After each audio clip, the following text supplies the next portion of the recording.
We are back on 50 for 50. We are talking a lot of Justin Timberlake today. Mike, we're going back all the way 8 years ago, 2018, Oh which, boy. when you think about the 2010s and especially the later 2010s, you kind of think about, oh, it wasn't that long ago.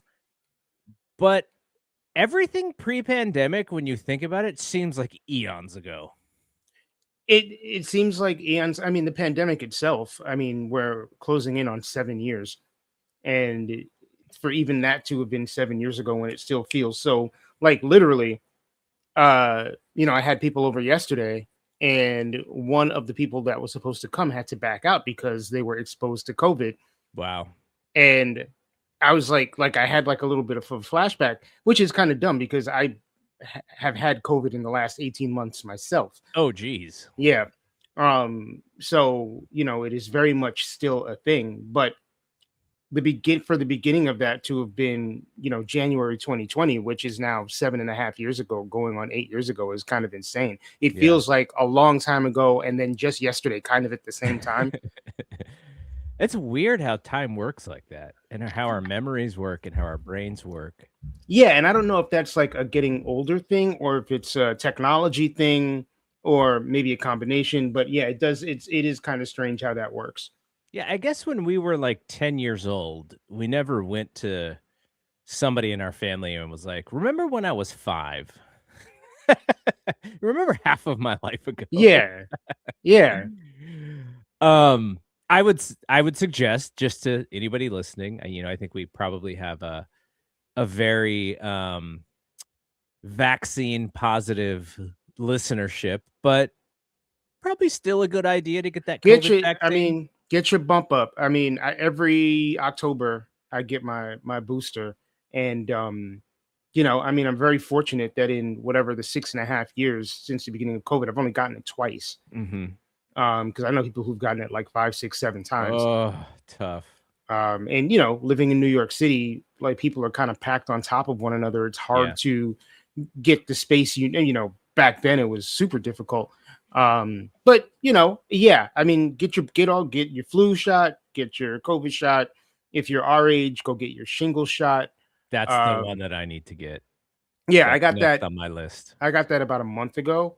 And I mean, I've also had shingles before. Oh God. Yeah, so I don't, the vaccine is going to mess you up, but I also don't recommend getting shingles itself because it was not pleasant.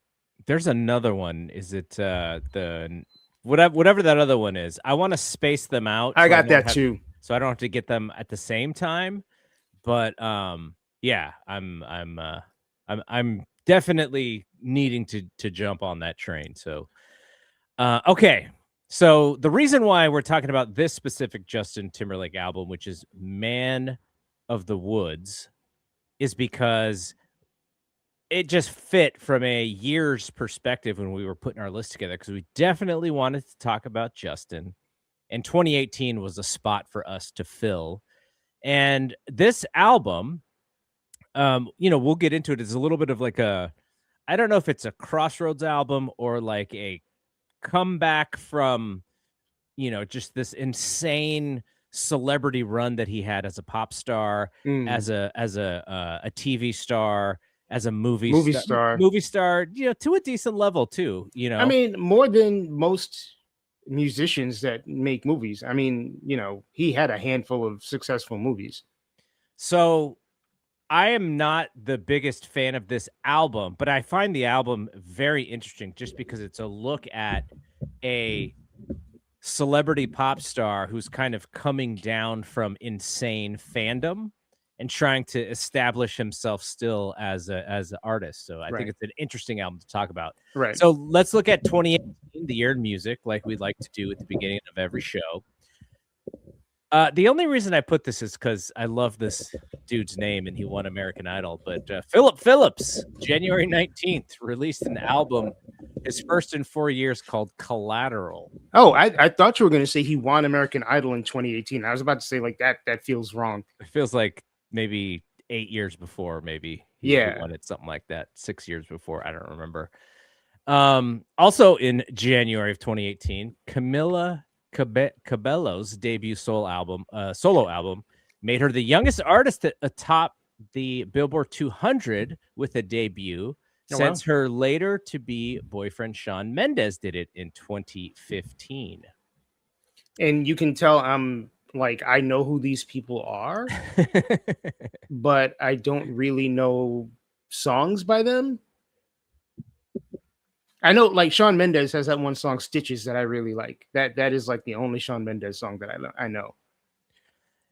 He did there was a movie that came out that Crystal and I took the kids to see, where I think he did the voice of, it was either a song or the voice of whatever the it wasn't a cartoon. I don't remember what the movie was, but I thought maybe there was going to be more of Shawn Mendes in movies, but I don't think there has been. 60th annual Grammy Awards on January 28th, hosted by James Corden, took place in MSG. The first time since 2003 that the show took place in New York City. Bruno Mars took home the most awards with 6, including Album of the Year for 24K Magic. February 2nd, the album that we're talking about, Justin Timberlake releases his first album in 5 years, Man of the Woods. 2 days later, Pink performs the Star Spangled Banner, and Justin Timberlake performs at halftime at the Super Bowl in Minneapolis. Let's fast forward to April.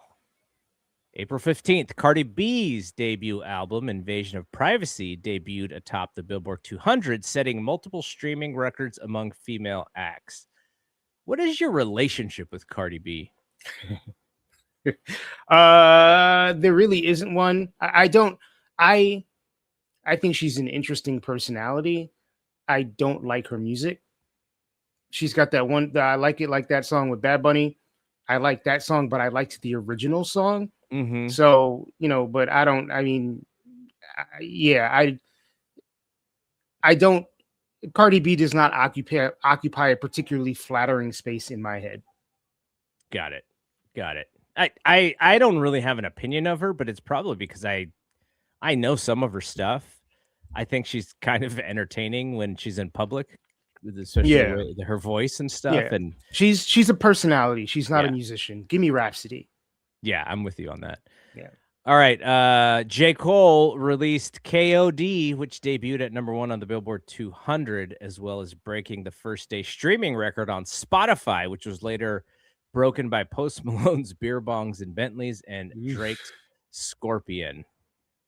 Hey man, I like the idea of J. Cole. I wish he was more interesting. I wish his records were more interesting. I qualify that.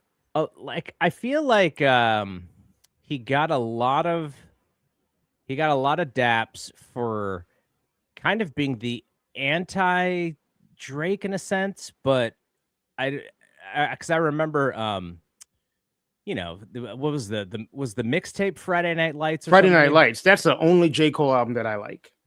Yeah. So this would have been April 20th, by the way.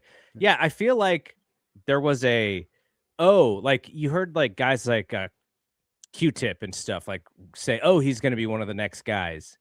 And then I feel like he's had a nice career. Like he's had a great career.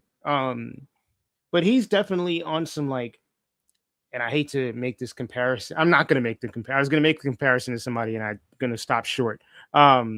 He is a very talented MC. Technically, his records are just like boring as hell.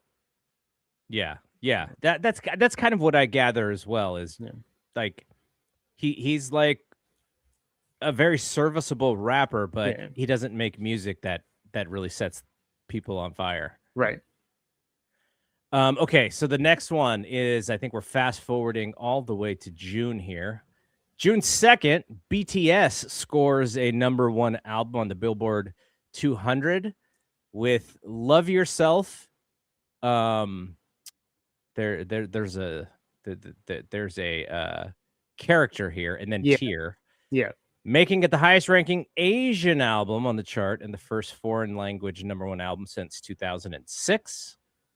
June 15th, Christina Aguilera released her first album in 6 years, Liberation. Do you remember this album? Barely. Like I can picture the cover in my head, and there were like maybe 2 songs on it that I liked. But you know, I mean, we're talking about J. Cole, who is like a really, really good rapper that makes boring records. Christina Aguilera is a very, very good singer who makes boring records. Now, I remember this happening June 18th. Rapper, I don't exactly know the pronunciation, but 3X's Tentacion is murdered in Florida. Yeah, and they caught that shit on camera. Some crazy, crazy stuff. Ugh. I remember him because, like, my kids didn't really think he was a good rapper, but he was like famous in their world for just being kind of crazy, and just he was able to get a lot of I don't know if he was using social media or whatever, but he just was like really, really popular in that world back. It was super popular, and he was super problematic, and I don't know. I mean, that era of hip hop is just very like strange to me. Yeah, it's still strange to me now. Yeah, like it hasn't gotten any less strange. August 16th, Queen of Soul, Aretha Franklin, died at her home in Detroit, Michigan at the age of 76. Official cause of death was pancreatic cancer. I remember that. Of the neuroendocrine type. Did you ever see the Jennifer Hudson movie where she starred as Aretha? I saw a little piece of it. I didn't finish it. The movie is average, I would say. Obviously, listening to Jennifer do Aretha songs is pretty solid. Like you could tell there's an inspiration there and a super fandom. But the more interesting thing was I forget the book that is out that people consider kind of like the truest telling of Aretha's life. Yeah. I actually have that book. I don't know where it is, but it's by David Ritz, who is a great writer. Wrote the Marvin Gaye biography, wrote the Ray Charles biography, wrote Lenny Kravitz's biography. Like he's a very talented, very credible writer who I've had the good fortune of meeting on a couple of occasions. Super invested in music, and the story behind that is that there was an authorized autobiography of Aretha that David Ritz wrote with her, and then he disavowed, and then he wrote his own book, which is quite frankly a much better book. Yeah. But contains a lot of stuff that Aretha was not uncomfortable discussing in like a book form. And Aretha kind of trashed it, even though, you know, by all accounts, everything he put in his book was like the real deal. Yeah. September 7th, Lenny Kravitz released his first album in 4 years, Raise Vibration. How's that album? I mean, all of Lenny's albums there are good songs and there are bad songs. I mean, that's, you know, they're usually worth it for the 5 or 6 good songs. Mm-hmm. The same day, rapper Mac Miller died at his home at the age of 26. Official cause of death was a drug overdose. 26 years old, man. It's insane, man. That brother had the world ahead of him. And he was so like, it took me a minute to get into Mac Miller. The first couple of records I heard, I was like, this dude's a clown. Like, I'm not messing with this dude.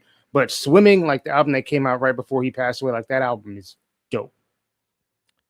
BTS again on the 8th, September 8th, scored their second #1 album with Love Yourself character Answer, making them the only Asian act to do so.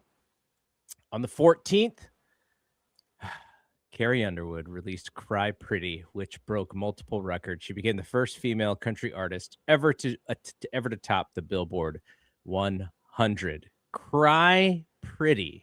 I didn't listen to the album, so I don't really know what that means. Yeah, I'm not a Carrie Underwood fan. If I remember correctly, she had some kind of accident that like disfigured her face. Ooh.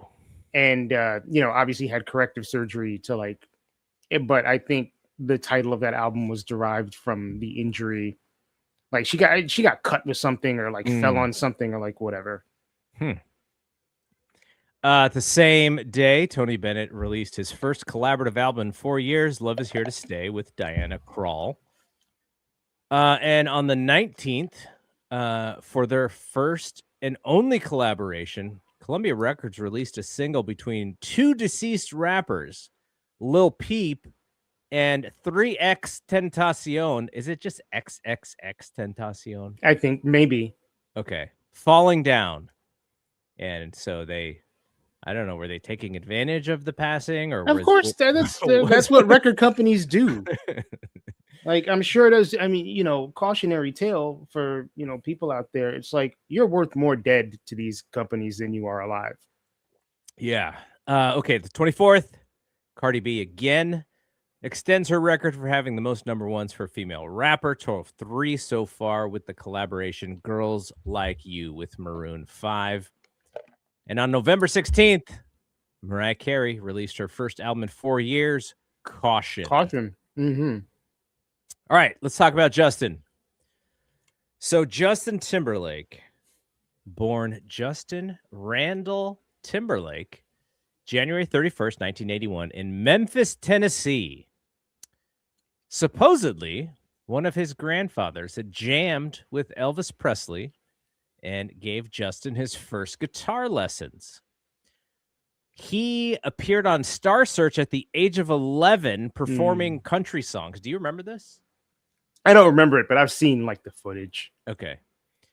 So he was they tried to, I guess his first publicity was as a country singer as a little kid. That would obviously not be his strength when he actually became a pop star. His path to fame ran right through Disney. Britney Spears, Christina, JC, and Justin all landed a spot on the all-new Mickey Mouse Club in 1993. And Ryan Gosling, right? Ryan Gosling. My homegirl, Felicity. Wasn't she on that too? I don't know. I remember the Ryan Gosling because didn't they sing like Jodeci's like Freaking You or something? There's like a video of maybe it might be Cry for You and not Cry for You. Okay. I don't think Freaking You would have made it to the Mickey Mouse Club. I don't know, man. Did you see how they were dressed? Tank tops and yeah, that's a great video if you go find it. It's pretty amazing. And then 2 years later, 1995, he was recruited into a new boy band being assembled in Orlando, NSYNC, with JC, Chris Kirkpatrick, Joey Fatone, and Lance Bass. Indeed. 1998, they put out their self-titled debut, and in 2000, No Strings Attached, which sold 2.4 million copies in its first week, a record at the time, and turned them into one of the best-selling boy bands in history, moving north of 70 million records worldwide. 2002, NSYNC goes on hiatus. Justin makes the leap to a solo career, and we are off. Now, we're not going to really talk about the NSYNC stuff that much, but like when did you was NSYNC on your radar like right when they debuted? Kind of pretty much. I mean, I remember like clocking that record pretty early, hearing I Want You Back on the radio and being like, who are these dudes?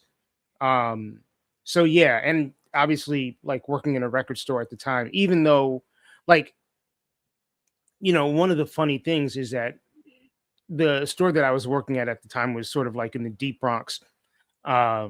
So 95% Black and, Latino people. But they were on Team NSYNC from jump. We were selling tons and tons of NSYNC records. So we were on them pretty early on in the game.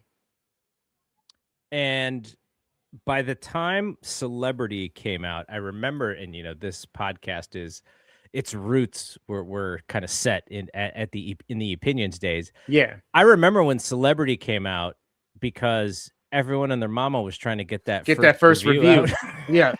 I might have just no. Celebrity came out in 2001. Yeah, I wasn't on opinions yet. Yeah, that's hilarious. I mean that was what it was with a lot of albums. Like I remember, what was the Christina Aguilera double album? Back to Basics? No. Actually, it was Stripped. It was Stripped. Okay. Stripped was the one where it was all about getting in that, you'd post your review and then you'd go into Google search and see if you did the right search, whose review was like the highest in search. And so it's just trying to game the system is like, how many X's can we put in Christina's name to see if we can get the Google search to pop us up higher? Like as back in the day, man. Little baby SEO. Okay. So before we dig into the discography, just wanted to dig through some of like the big moments of his celebrity-ness. Obviously the Britney Spears relationship and then the breakup. They were like the it couple for a few years there. You saw them everywhere. There's that very famous photo of them both dressed in denim. Probably the MTV movie. Is it the MTV Awards? I don't know, but who styled those people? I mean, Britney looks fine. Justin, I'm sure he regrets that look. Maybe he just owns it. He's like, that was the time. Yeah, I guess. It did its job. It got us photographed and put on every possible website. Right. Okay, so it was a relationship that kind of, you had the two of the most famous pop stars going in a relationship. So of course, at the height of like almost like celebrity craziness as well at the same time. And we know that their careers and their sort of celebrity livelihood kind of took off in a couple different directions, though. I know Justin has had a few hard times of late. There was that video of him. I think he got a DUI or something. And he was kind of, unfortunately for people, you can't even make mistakes without it being all over the news. Nope. And then Britney has obviously had some interesting times. She's been, I guess she's been freed in a sense. And so you see her on Instagram. That's all I get to see is her on Instagram. And, lots of kind of, I don't want to call it crazy because that's probably insensitive, but very high energy stuff from her. I mean, Britney is very clearly mentally ill. And I told the line between wanting to be like sympathetic to her and also being like, yo, who's looking after this person? Because like there definitely feels like there's some like Anna Nicole Smith stuff going on. Mm-hmm. Which is unfortunate. So yeah, I mean, I certainly hope that, she figures her stuff out and lives a long, full, fruitful life. Child stardom kind of messes a lot of people up. Yeah. More people than not. And the fact that she's even made it into like her mid 40s, I think says a lot. But, I hope that she's at peace. So this breakup made Justin a little bit of a diss record artist over his career.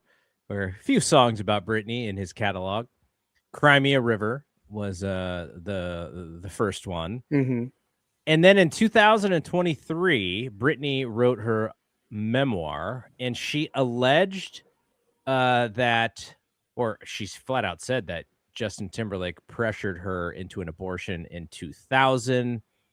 And Justin, because of these diss records, I think the public had largely put the onus on Britney for the breakup. I think there was alleged infidelity in the relationship from the Britney side.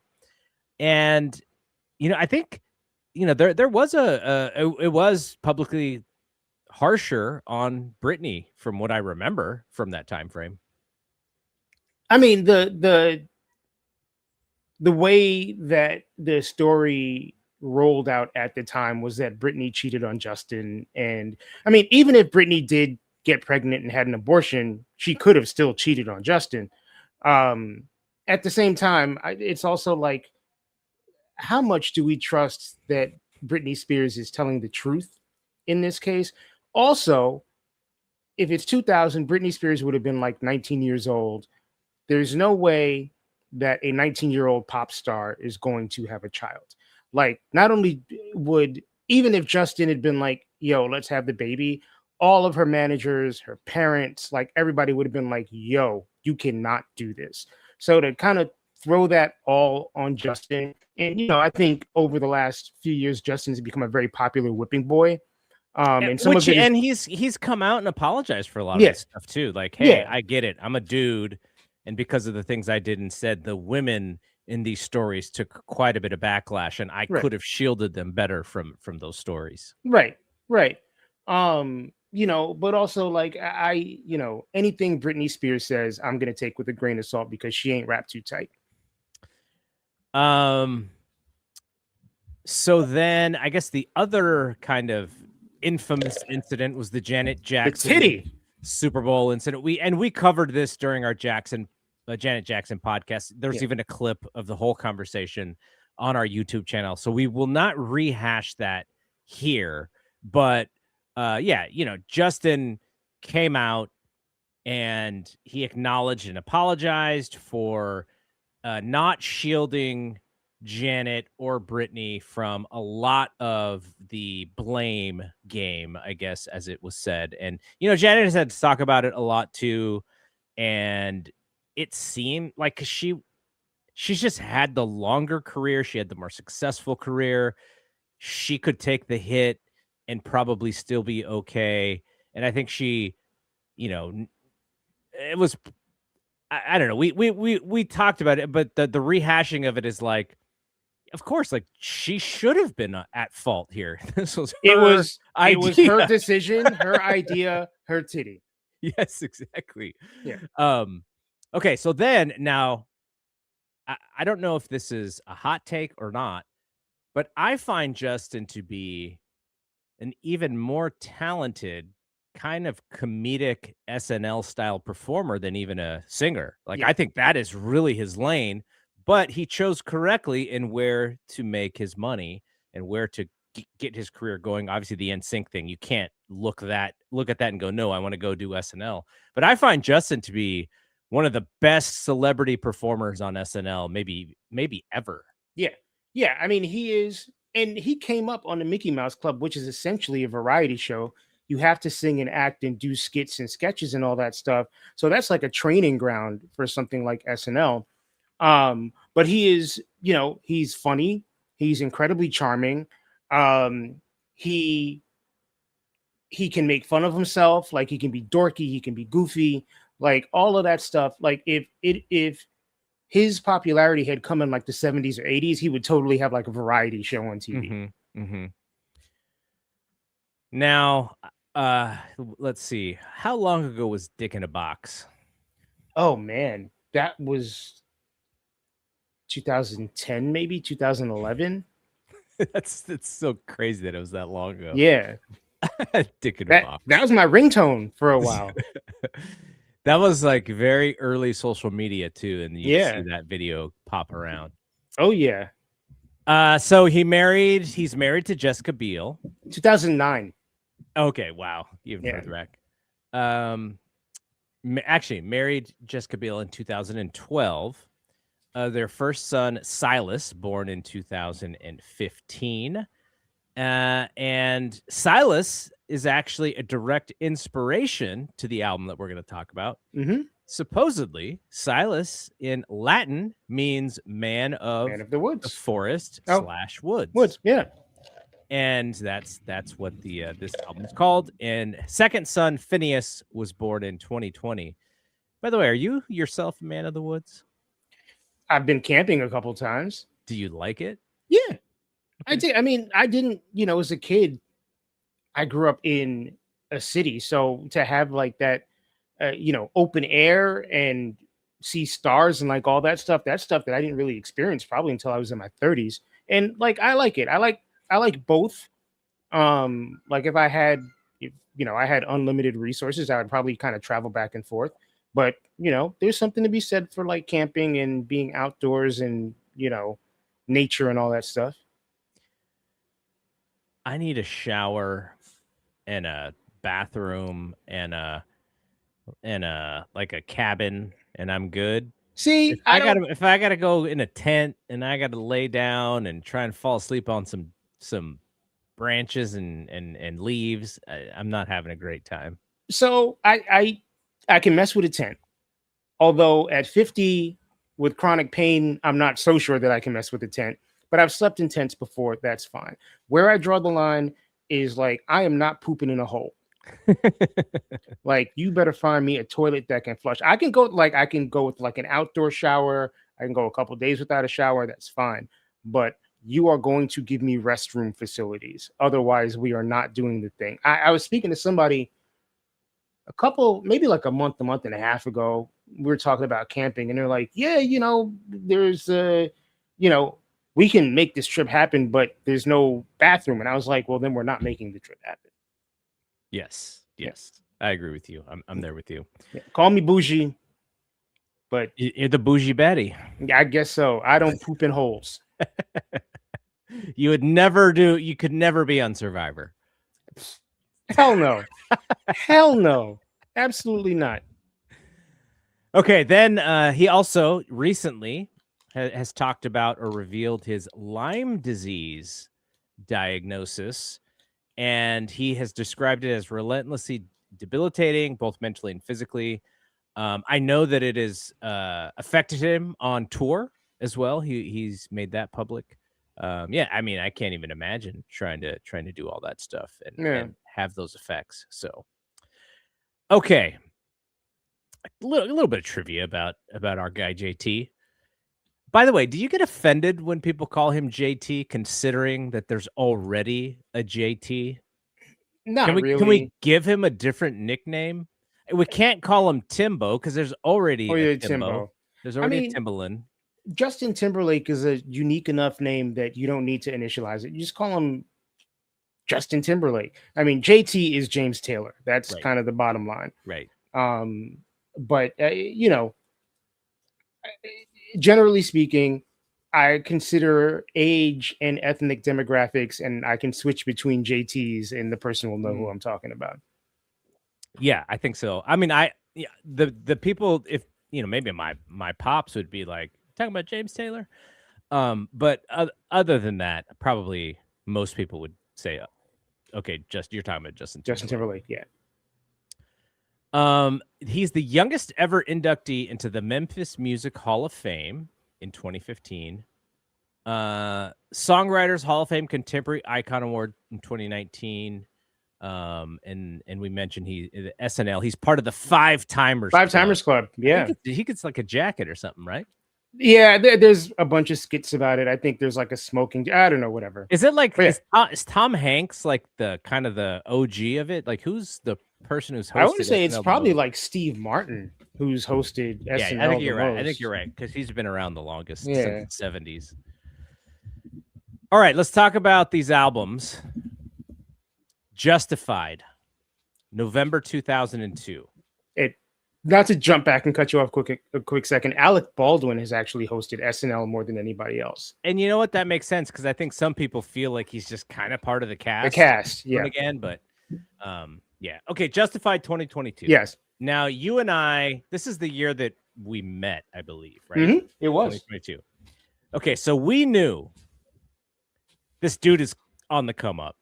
Like, he's clearly the most marketable out of the NSYNC crew from a solo perspective, though, we've had conversation about whether or not JC should have been a bigger star. I think we both think he should have been a bigger star. He should have.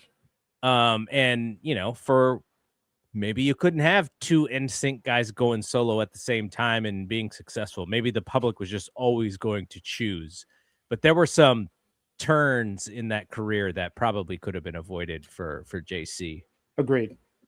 Okay, so 2022 November, Justified, lots of Neptunes and Timbaland, and we'll talk about those guys as we discuss his discography.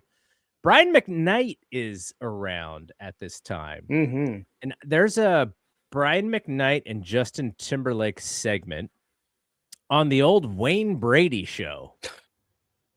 And what's hilarious about this segment is they're definitely together, and I almost together so much to the point of where I wonder if was Brian helping him in his career or whatever it was. And I know Brian does produce a song on Justified, but he also produces a song on Celebrity. Yeah, you're right, on Celebrity as well. And I just remember watching this thing, and it's Justin, dude's 21 years old, and it's Wayne Brady's show. Justin is a white dude who has his cultural aspirations are more in the hip hop and R&B lane. That so was very very diplomatic. And so, he's trying to speak a certain way with a certain rhythm to his voice and a certain slang and lingo. I always thought that was funny because I was like trying a little hard, but I get it. Like, you're 21 and you're trying to find your lane. Right. But He's a kid. Yeah. So debuts at number 2 in the Billboard 200. Scott Storch, by the way, and the Underdogs also did work on this album. Goes triple platinum, 7 million worldwide. Like I Love You is the opening single. Other singles, Cry Me a River, Rock Your Body, and Senorita. Wins the Grammy for Best Pop Vocal Album and Best Male Pop Vocal Performance. Nominated for Album of the Year. And overall, like, a pretty cool debut. And when I went back to listen to the album, I'm sure I had this thought when it came out, and we would later learn that this would be the case. They're trying to remake the 2022 version of Michael Jackson's debut, essentially. Yeah, not technically his debut, but his adulthood record. Yeah, there's off Justified and Off the Wall are very, very. Justified, Usher's 8701 and Off the Wall are essentially all the same album, or versions of the same album, I should say. There was a recipe. Yeah. And what we would later learn is that some of the songs that landed on Justified were songs that Michael Jackson had turned down. Michael ain't seen the nose. Could Michael have done Like I Love You on Invincible? I don't think so. Like, those songs needed young energy. Yeah. And, Michael is in his 40s at this point. He's in his 40s at this point. And it doesn't have like this, he didn't have the same swag that Justin had. Like, the only other person that could have sang those songs would have been Usher. And I think there is something to be said about Justin kind of swagger jacking Usher a little bit. So, but yeah, look, Usher comes back with a ferociousness and right, and that's the thing. At the end of the day, Usher sold more records. I think it was actually a really good competition for both of those guys. Yeah. Going back to Justified, and whether or not Michael, like, I don't imagine Michael's on a record with the Clips. Nah, for instance. Nah. So it is a successful debut. It is very young sounding for sure. Yeah. And I still think that the call and response with the crowd and Senorita is corny as all hell. It is. But it's a really good debut album for him, I think. Yeah, I went back recently and listened to Justified again, and even the songs that I don't listen to regularly off that album, like Still on My Brain and oh crap, more of the songs towards the end of the album. And I'm like, these songs are actually still really good. So it's just like a very well crafted record. All right, September 2006, second album, Future Sex Love Sounds, produced mostly by Timbaland, went to number 1 in the US, UK, Canada, and Australia, sold over 10 million copies. Sexy Back, My Love, What Goes Around Comes Around, nominated for Album of the Year at the Grammys. We'll circle back to this one and do our Grammys redux for this one. Okay. This was the one where when I listened back, I was like, okay, I think this is his best album. I think this is maybe the peak of his powers as far as where he's really, he's coming out of the boy band stuff, successful first album. And he's like, okay, like, how hot am I? Like, can I shoot this shot from half court and it's just going to go in? like, because this album is really, really good.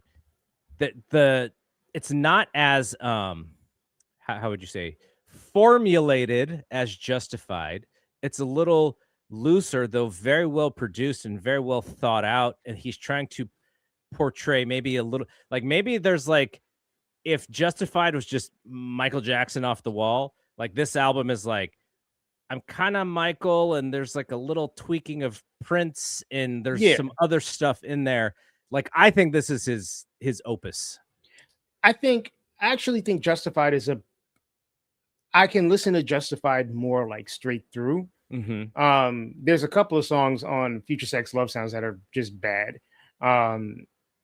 But I think the best songs on Future Sex Love Sounds are like Justin's best work. Mm-hmm. Can you listen to Sexy Back in 2026? You still rock with it? Kind of. Okay. You know what's funny? That there's a remix of that song with Missy. Mm-hmm. That actually like better than the original version. And if I do play Sexy Back, I play that version instead of the original version. But what I was gonna say, I don't know if you remember this. That album and Continuum by John Mayer came out on the same day. Oh, we're gonna talk about that when we get to the Grammys. All right. So I'll pause until then. No, but that like you remembering that just off the top of your head is amazing. Because there's an Opinions tie-in, I think, too. So, but we'll get to that. Okay. I think Sexy Back. I wonder now. I think it was excellent as a first single in creating an awareness about the album. Yeah. But at the same time, it was a little bit of like a I'm too cool for school kind of thing that I wonder if it had a little bit of backlash because of it. Like, I don't know. I think some people may have been like, are you sure you're really this cool? Like, are you too in love with your own cool kind of thing to it? And I wonder if this kind of started a little bit of the backlash. I mean, you know, at the end of the day, what started the backlash was Janet's titty. Yes. But I do think that there was, like, at the end of the day, Justin Timberlake is kind of a dorky dude. And he is, you know, he's traditionally handsome. Yeah. And has kind of like a, you know, he is a very charismatic person. But, you know, if Justin Timberlake was just regular Justin from like down the street, he wouldn't like that swag wouldn't really translate. Yeah. He'd be like a charming dorky guy, but he wouldn't be like he wouldn't be clocking. I mean, the amount of tail that he was probably getting and from all these women who were just older than him too. Right. Yeah, if I remember correctly, he was dating Tatiana Ali for a minute. I think there was like some Cameron Diaz, some Alyssa Milano, Janet. Like, there was Justin was putting in that work. But you know, again, I think it's like your success and your money makes you 10% or 20% better looking. Yeah. And I think he was smelling his own farts and thinking that they smelled like roses. Okay, 6+ years later, we have the double album, which they're released not at the same time. Do you remember? They're released a few months apart. Oh, they were months. Yeah. I was trying to figure out how long what the wait was. Yeah, so they're like 6 months apart. The 2020 experience. Oh yeah, there we go. March 2013, September 2013. Okay. 2-part project. Where he was mostly focused on acting, so it's kind of like a comeback to music kind of thing. Part 1 set an iTunes fastest selling album record. Man, back in the day. Suit and Tie with Jay-Z, Mirrors, and then I think he won 3 Grammys. And then the part 2, I don't remember the same fanfare, but I think that's to be expected. Yeah, the part 2 was kind of like the beginning of the fall off a little bit. Yeah. There's still some stuff I like. There's some joints on there. Yeah. But yeah, I mean, this was a very interesting experiment as far as like trying to figure out, you know, this is a download time frame. This is not necessarily selling physical media as much. So he's trying to figure out like, how can I just, you know, get the downloads going and sell on iTunes? And, you know, that first album being the iTunes record showed that there was an appetite for Yeah. his music. People Yeah. were waiting. And then I think the biggest thing to come out of this is, doesn't he do a tour with Jay like after this That's album? right.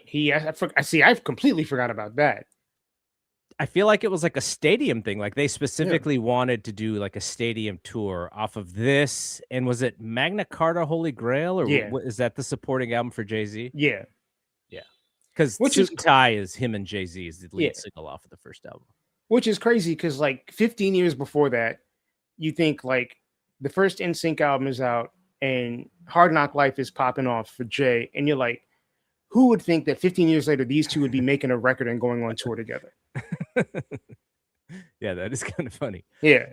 So Man of the Woods is out about 5 years later. We'll talk more about that in a second. And then his last album, as far as within the last 2 years, March 15th, 2024, Everything I Thought It Was, debuted at number 4 on the Billboard 200. There's a song on here that I really, really like, which is called Selfish. It goes to number 19 on the Hot 100. But I just don't remember this album making that big of a splash. It didn't. I mean, it's you know, Justin Timberlake has been a star for 25 years. And everybody falls off. It happens to everyone, unless you die, everybody falls off. And you know, the way that music is consumed has changed, the way that, you know, his fan base is maybe doing different things. So, you know, he kind of just went back to the well and made another record with Timbaland. And, you know, it's not a bad record. Actually, there's a song on the album called Paradise with NSYNC that's a really, really pretty song. This is what I'm getting to, because he's got one trick left up his sleeve. Yeah, and I think that's what's going to happen next. There's going to be like an NSYNC reunion tour, and you know, or a Vegas residency. Nobody close to Justin is going to listen to this unless somebody you know is close to him. But get the new kids, put them on the tour with you, because they bring in a slightly older crowd that is very loyal and very consistent. And you would have every woman from 40 to 60 coming to your concert. Yeah, I mean, you could do like a vocal group all-stars tour. You could do like New Kids, NSYNC, New Edition, Drew Hill, Jodeci, Baxter, like do like some package tourist, and you would sell that shit out so bad. I mean, I would go. One of the few handful of dudes there, but yeah. I would go. Yeah. I would totally go. Yeah. Okay. Let's do a little bit of a deeper dive into Man of the Woods. So very strategically, this album came out 2 days before he headlined the Super Bowl halftime show. If I remember correctly, did he do a Purple Rain or When Doves Cry or something? He did a little Prince tribute because Prince had died a few months before, right. And it was in Minneapolis. Right. Yeah. So we mentioned about the inspiration for the title of the album. He described the sound as modern Americana with 808s. Is that what your ears hear when you listen to Man of the Woods? No. You know, I think he was trying to go for like, I understand what he was trying to go for. And, you know, he was trying to do a little Bon Iver meets like R&B, which, you know, I think even like Bon Iver himself is doing now. But yeah, I don't think it came off the way that Justin was hoping that it would come off. Now, here's a question, because Beyonce came out with an album called Cowboy Carter. Right. And she leaned heavy into the country sound. I almost feel like Justin, he should have just leaned harder if he really, really wanted to make that kind of album. Like, there should be no crossover into the style of music that he was doing before. And not that he had to reinvent himself, because he could always come back, but it would be less of a, I don't know. This one just sounds like a little bit of like a safer choice. Like, he didn't want to offend anybody, so he like tried to play it a little close together. Maybe. I mean, my hot take is I don't think Cowboy Carter's a country record.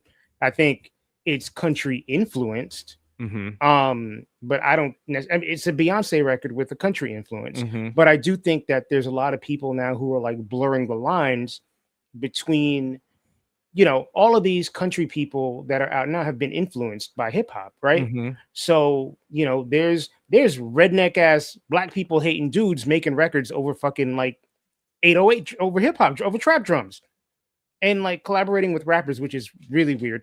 But if you look at Shabuzi, if you look at Post Malone, Miley Cyrus, like all of these people are kind of like Beyonce. All these people are kind of like jumping back and forth between like pop and R&B and country and hip hop, and it's just kind of blurring the lines between genres. Neo's new album is a country influenced album. I haven't even listened to it. I didn't know it came out. It came out like 2 weeks ago. Okay. Yeah. Okay, so the album is reunites Justin and the Neptunes. Yes. They hadn't worked together in a little while. They were legally prohibited from working together. Yeah, what was that story? Pharrell, there was that album Clones, which had Frontin' on it, and that album came out on RCA or Arista. It came out on the same label as Justin. And then there was a fallout between Pharrell and RCA. And as a result of that, Pharrell and Justin could not work together for a particular amount of time. Oh, geez. So it was just like some label BS. So Timbaland is back, of course, and Danja. So this was a session across a bunch of studios in LA. And the story is Justin walked into the session, and I think this is what Danja says. And he said that like Future Sex Love Sounds was a very like wide open, undirected session where they just kind of were creating things on the fly. And he says this time Justin comes in the studio and they're like, "What's the vibe?" And he's like, "This is the vibe." He's wearing a flannel, some Adidas, some jeans. He's got a beard and a Scully on. That's the vibe of the album. Okay. What does that mean? Is that what a man of the woods looks like? I wonder if he had like a did he bring in an axe? Yeah, like if he's like, this is my Paul Bunyan look. Yeah. Okay, so Justin and Pharrell had talked about making this album together before. And then when the work finally started, the first song written was the title track built around the name, like we mentioned, and that came from a Zane Lowe interview. And then Chris Stapleton is on this album, originally brought in as a co-writer. And then Justin was like, "Oh, like just hop in there and take a verse." And he's like, "Huh? Like what?" And that's how Say Something was created. Yeah, I'm like looking now. Chris Stapleton co-wrote 3 songs on the album. Yeah. Morning Light, The Hard Stuff, and he plays guitar, I think, on one of the songs too. Okay. So both Jessica and Silas are on the album. Jessica does the spoken parts, and they had her use the voice notes app on the iPhone. Okay. Because they wanted her to sound like a ghost. I don't know what that ghost sounds like. I've only heard Casper speak. So Pharrell later reflected on the album's mixed reception, calling it a complicated scenario. He said he loved the music, but in hindsight would have approached all the other elements that go along with the music differently. What do you think he means? I don't know. I mean, Pharrell is washed at this point anyway. Like the Legos movie was so fun. Really? Yeah. Really I would have preferred, Justin and Chris Stapleton should have gone to the studio together and just made an album with the 2 of them. But that's kind of what I was talking about, right? Yeah. Like lean in. Like you don't have to, like you can always go back to Timbaland and Pharrell and do that stuff. Lean into a different sound. Every artist has done it. But you know what? I mean, Chris Stapleton is a soul singer. Like Chris Stapleton's fucking, an R&B, more of an R&B singer than half these 3/4 of these cats making R&B music now. He just wears a cowboy hat and has a beard.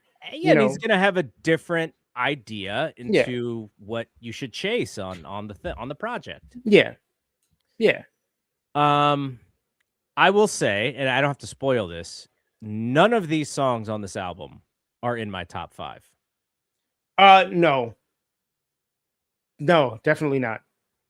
Are there any standout tracks to you? Like what are the songs that if you were like, I'm going to listen to Man of the Woods, here are the songs that I'm going to dig back through?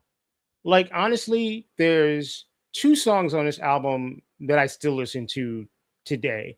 Morning Light, which is a duet with Alicia Keys, which is a really pretty song, and Breeze Off the Pond, which is like, it's a Neptune song, but it's like a well-written Neptune song.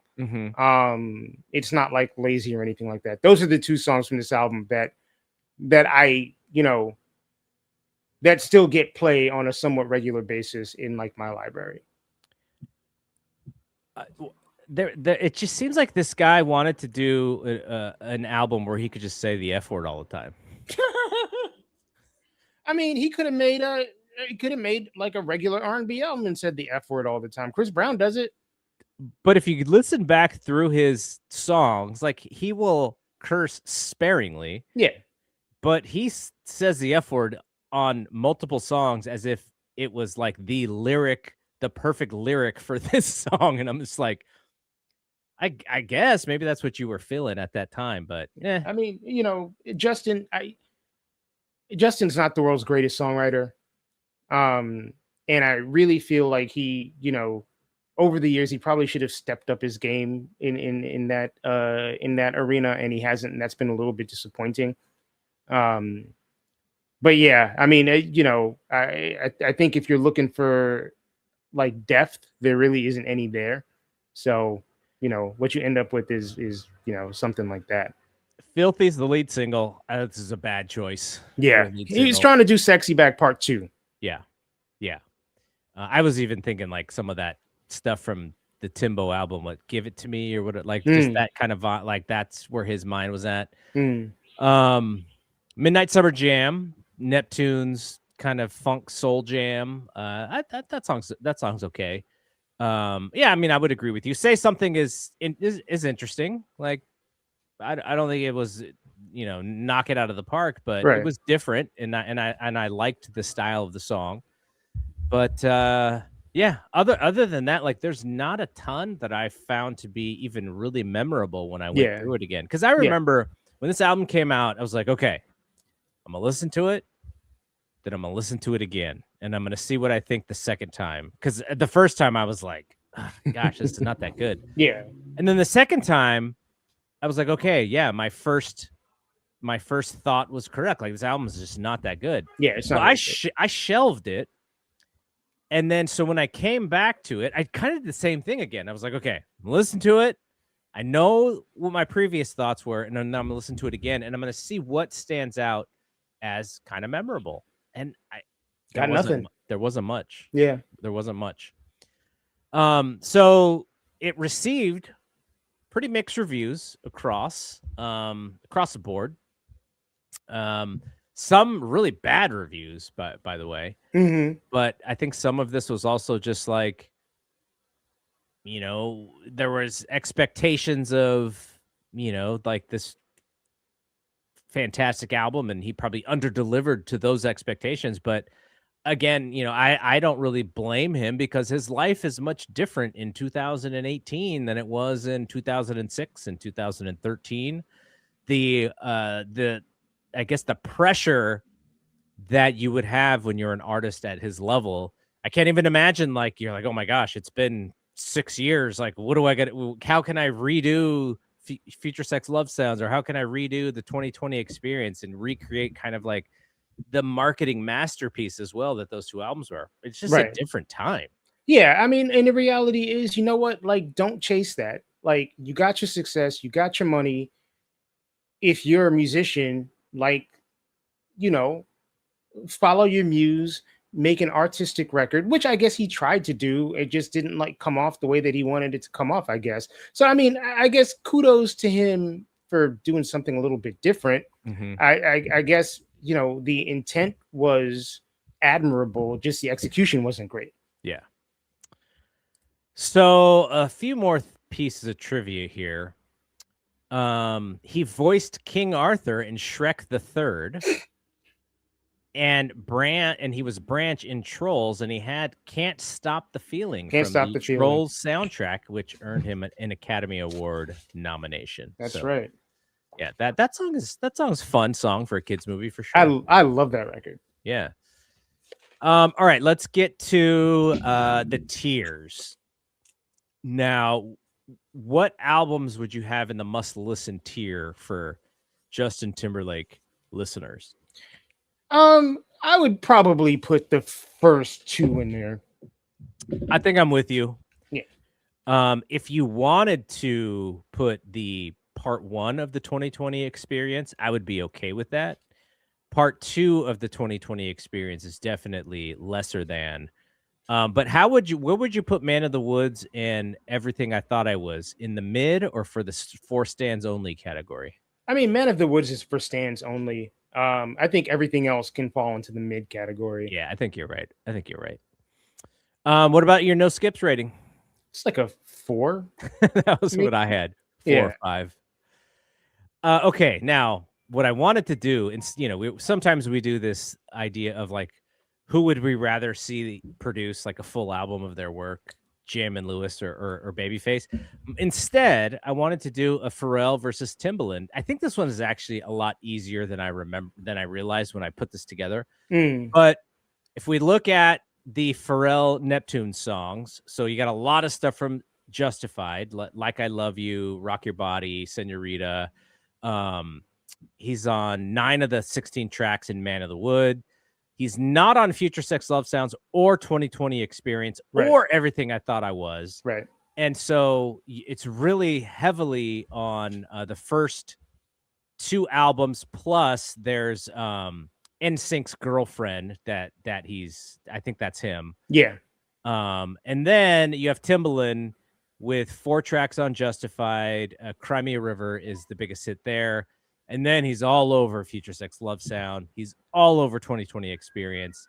And he's got 4 tracks on Man of the Woods. Right. So I would say this is probably a clear win for Timbaland as a better Justin Timberlake producer. Yeah, I mean, I think collaboration-wise, it's kind of unfair just because Pharrell couldn't do it for a long time. But, Justin and Tim do have chemistry. And I think that is, they have the better chemistry. All right, let's get to our Grammy Redux, and then we'll be done here. So his wins, he's got several wins: Best Pop Vocal for Justified, Best Male Pop Performance for Cry Me a River, Best Dance Recording for Sexy Back, Best Dance Recording also for Love Stoned, I Think She Knows, which is from the same album, but for 2 different years. Yeah.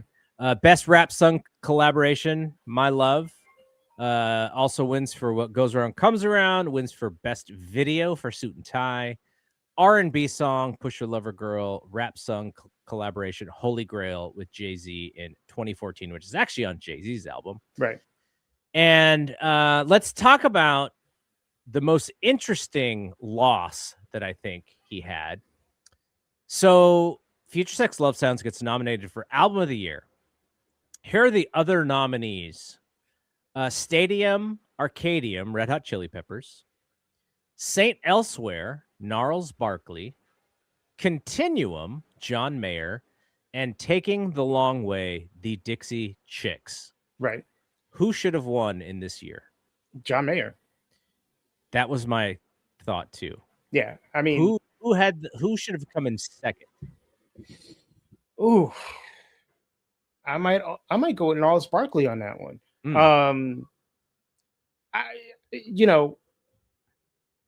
I have listened thoroughly to all 5 of those albums. Like they've been in and out of rotation at various different times. That Dixie Chicks album is really good. And the Red Hot Chili Peppers album is okay. Like that Gnarls Barkley album, if CeeLo wasn't canceled, I might be compelled to. And I still listen to CeeLo, so that's Crazy is such an amazing song. Like I'd probably say that album and Justin's album are equally good, but Continuum is a 10 out of 10. And we're gonna talk about Continuum. Yeah. Yeah. Later. Continuum is why we did not choose Future Sex Love Sounds for our Justin Timberlake album. Right. Okay, so even though Man of the Woods, not our favorite Justin Timberlake album, actually our least favorite Justin Timberlake album, it did give us an opportunity to talk about a certain phase of his career as well. Yeah. And look, I have been pretty hard on him over the years. I know Black Twitter has been really hard of him over the years. But him coming out and apologizing, I think, was a really solid thing to do. I think what has happened later in his career has actually humanized him. Like, I don't want to make it sound like having a DUI is a positive thing. It is absolutely not. But the man has made mistakes. There were I think there was stuff with him and Jessica Biel where someone had saw him inebriated and maybe like, talking to somebody or hitting up on somebody or something. So it's like when you're that high on the hill, you can only come down. That's right. Musically, from an acting perspective, like I don't know what Justin wants to do with the rest of his career. He probably doesn't have to do. He doesn't have to do a damn thing. But if he did want to do something, I would restart with hosting Saturday Night Live and putting out an NSYNC album. And I think he would catch another wave and then be back in the good graces, and then he could kind of disappear again. I think that would be my move. If he wants to. I think the move for Justin would be a Vegas residency. He could do a Vegas residency, like do the hits, have like special guests or whatever. Maybe invite Janet and have them do like a little thing together. Yeah, I mean, I think like he's never going to be like biggest star in the world again. And everybody has a shelf life, but I do think that whatever this next phase of his career is, it could potentially be pretty interesting. He's just got to like accept that he's not going to be the biggest thing in the world anymore. Make the type of records that he wants to hear. Don't chase trends. And that Black Twitter thing is funny because it's like, and this is the internet, like people will talk shit and, be all day about Justin Timberlake is a colonizer and blah, blah, blah, and all this other shit. But if they're sitting at home and Sexy Back or My Love comes on, they're going to bop to it. Yeah, I agree. Yeah. So, I mean, whatever. I think most of that is bullshit anyway. But yeah, I mean, I think he still can do whatever he wants to do and have it be somewhat successful. I do think, him being taken down a couple of pegs has been, was bound to happen at some point. Yeah. But, you just gotta like pivot and then like keep moving. Okay. That is it from here. So we'll be back with the top 5. Check out 50for50.net. All of our stuff is up there. And we're going to keep going until we get through this list, man. So I hope that folks are enjoying the content. And you can send me an email, gg@bspnmedia.com, if you have any feedback, you have any questions. You wonder how Mike remembers all these dates and all the time frames. That's just his brain. He's just built for it. Okay, that's it from here. For Mike, I'm Double G. See you when we see you. Peace out.